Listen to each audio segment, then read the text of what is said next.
All it takes is a nicely cooked halal camel from Qatar and a suitcase of desert oil cash to get a man confidently saying ridiculous things like this.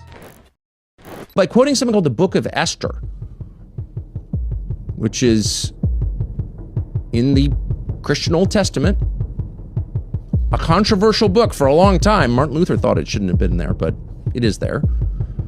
And it's the story, among other things, of Persians. Oh, yeah. 75,000 Persians. Not just people who committed crimes, but... Talking about crime, Tucker committed a severe biblical crime here. Firstly, the basic premise is off.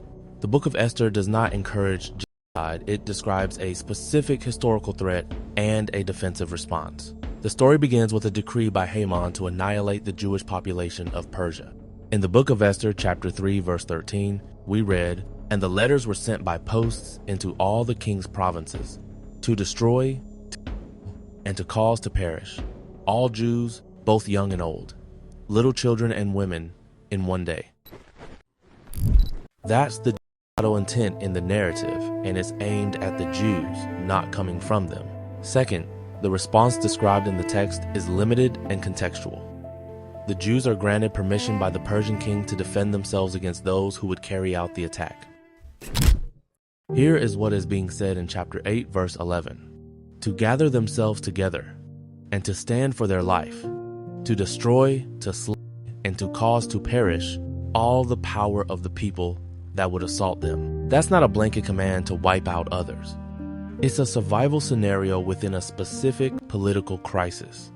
Treating that as a timeless endorsement of genocide ignores context and intent. Do not lie about the Bible. By the way, Muslims do not love Jesus. The Quran commands Muslims to subdue others in Quran 9 verse 29. This verse is a command not to live peacefully with non-Muslims, but to make them pay a tax, specifically Jews and Christians.